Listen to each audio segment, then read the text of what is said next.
The Canon EOS R camera is the recommended camera for use with Dragonframes stop-motion software, and Canon themselves offer a stop-motion firmware upgrade with some interesting features, which I was really keen to try out. And the camera's just come back from Canon after the upgrade, and so now I'm going to check it out.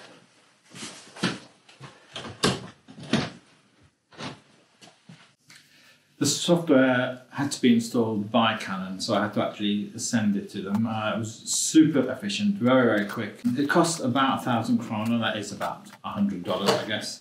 Not that expensive, but firmware upgrades, I think this is something that we should be able to do ourselves. I'm sure they just plugged in a USB and run a bit of software and uploaded it, but it's nice to have the security that it's done professionally, I guess. But nowadays, pretty much anyone can upload some free firmware, so I think they should make it free, really. Okay, brilliant. Let's give it a go. So here we are in Dragonframe, and I've roughly pointed the camera at this plant, it's the camera is in my rig, but is behind me here, which is basically the camera can move in all directions, can tilt, can rotate, and when you're doing these kind of move things in animation, you very quickly discover focus is the issue here. So I had lots of fun trying to focus without knocking anything, moving the focus ring by hand. There's ways you can rig up a motor to the focus. I haven't done that, but I was planning to until I discovered this new firmware. So to set it up, you go to the Arc-motion window, which is this one, and add axes. Now, I have a complete set of saved axes from to set up my whole rig in one go.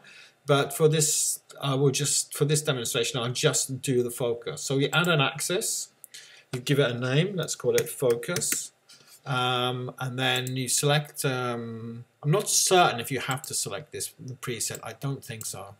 But the most important thing is that under the connect window, you go in here and you select digital focus. And OK.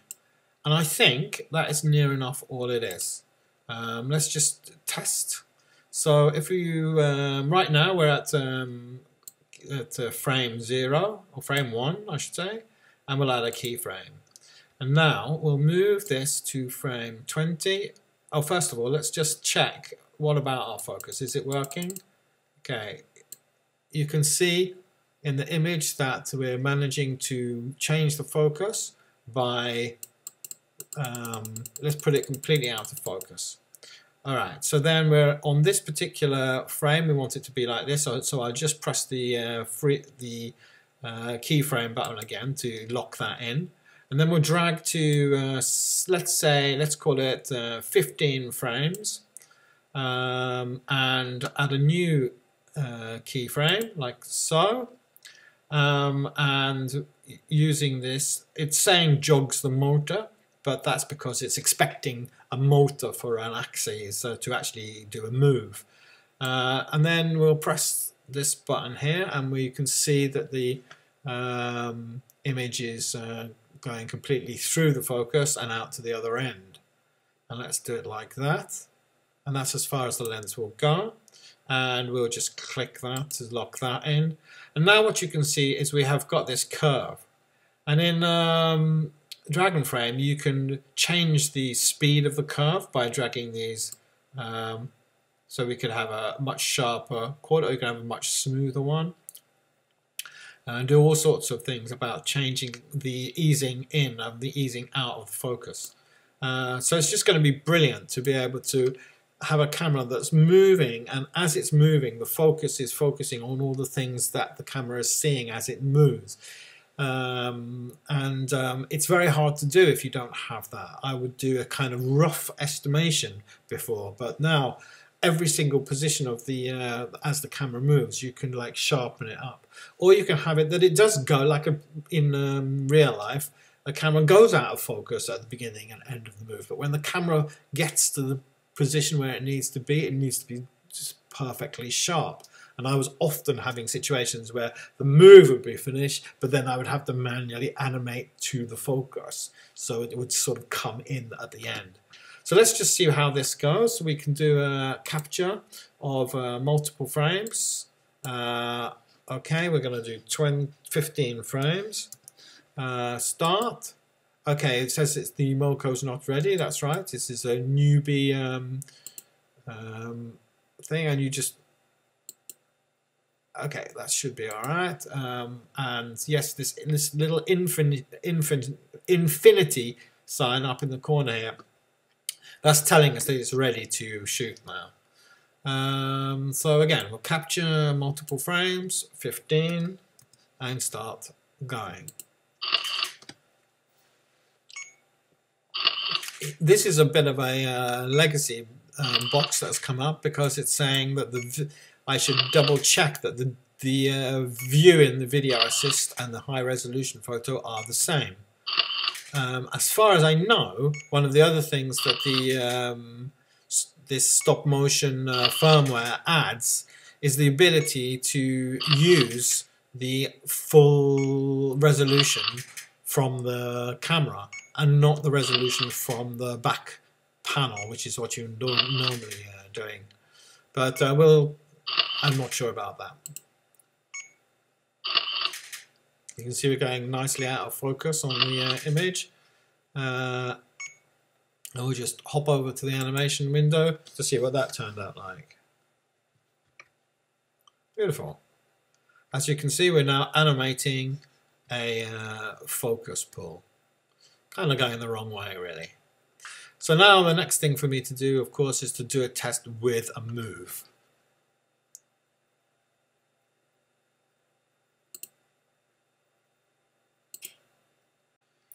Okay, so now here we are back in the Arc-motion window, and as you can see, I've changed the lens a bit now. I've put a extension tube on so they can get in a little bit closer, and I have also added in the axes that I have pre-programmed for my rig.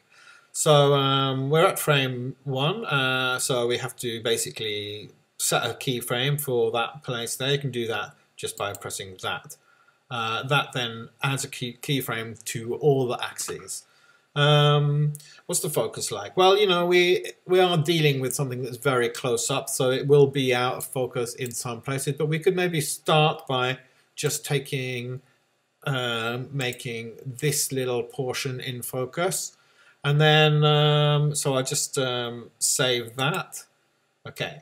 Perfect. So then we'll maybe find a ending position, let's say 25 frames, and go to here.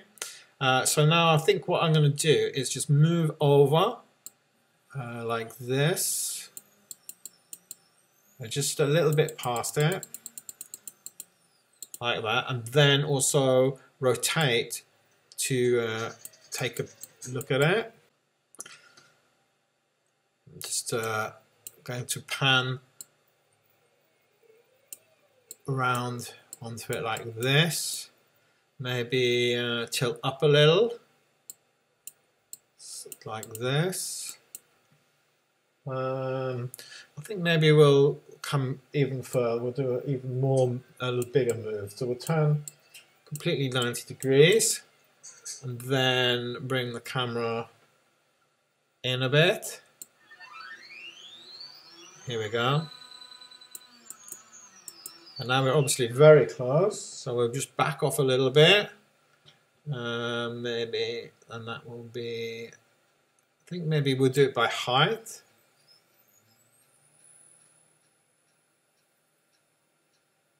And we're going to need to tilt down to see that. Okay. We are, however, rather out of focus. So let's just see if we can get any focus. Okay, I think we might be a bit on the extremes of the focus here, but there we go. There's something a bit nice popping in focus there. If I maybe can move it into the center of the image. Then up. Okay, and tilt, I think. Oops, wrong way.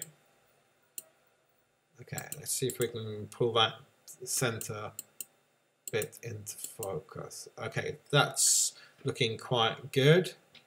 And now I'm going to set that as my secondary keyframe. So what you can see here is that the digifocus has sort of changed from its full one way to full the other way, which is quite interesting. So what we might want to do is take a peek at what it looks like halfway through that. So the thing to do there is we go here to the middle and drive to that position, that's to the ready to capture frame. So we need to actually drive it to this position here, to frame 13. Okay, here we go. We're going to move this.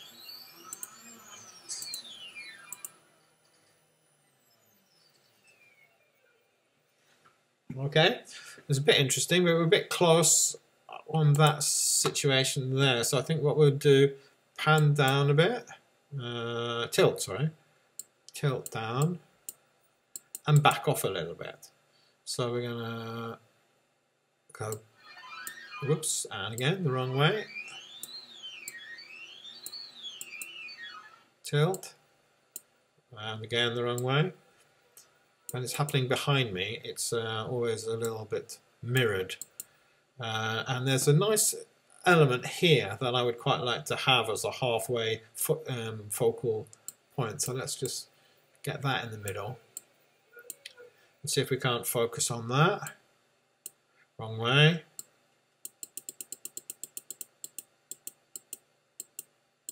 Nice. There we go. And then we'll add this as a keyframe. And so now we have a beginning point, a middle point, and an end point. And hopefully at each one of those points, one item is in focus. We could, of course, go through the whole. Let's do that just one more time here. If we drive to this position here, it's going to tell us that we're going to drive. Let's just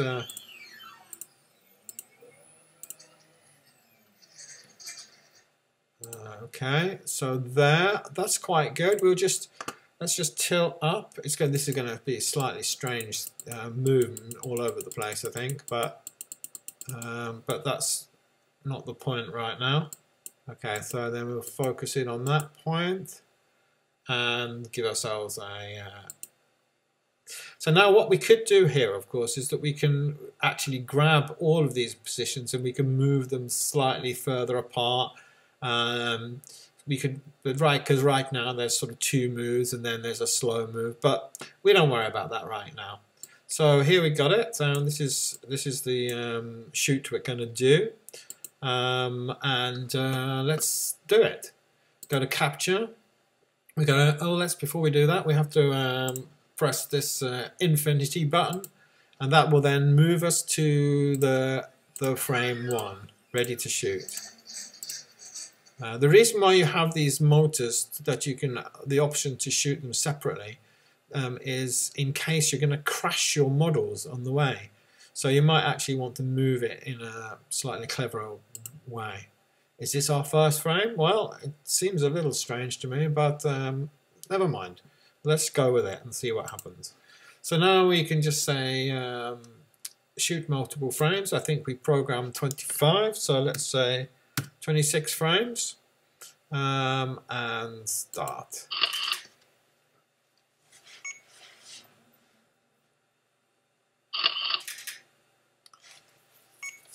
I can see that the camera is still swinging a little bit when it takes the second shot. My rig is, I'm afraid, a little bit wobbly. So I do get a little bit of blur when things are moving. I tend to not worry about it too much. A little bit of blur in movement is actually kind of alright. But I will have a go at tidying that up. So now we're about to go through that first point, focus point. This was on frame 7. That bit is nicely in focus and in the center of the image. And now we're moving on.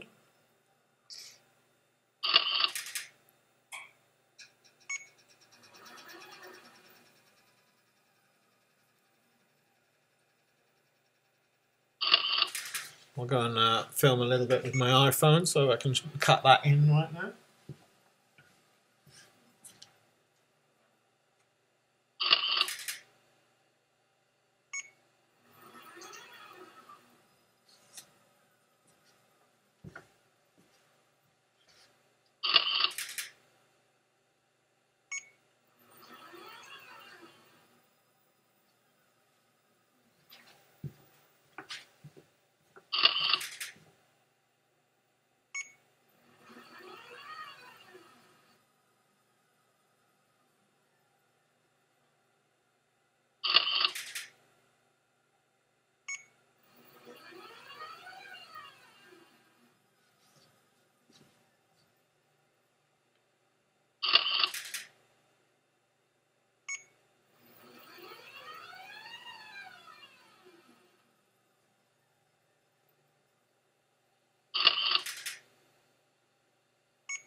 And there we are.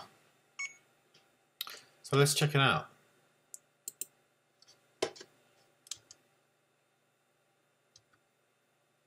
Very cool. You can see how that thing pretty much stays in focus the whole way around, whereas everything else is blurred to shit. So this is just going to be so fun. I should probably have shot on 2s, that is to say 2 frames per image, but we can play back at a bit slower. Let's just play back at 10 frames, and then you can see it's a bit bumpy when we play back slower. Anyway, that is the main feature of the Canon EOS stop motion firmware. It has various other things to do with the resolution of the live view and things, but this was the real deal for why I wanted to have it installed. So, fun times ahead. Thanks very much for watching.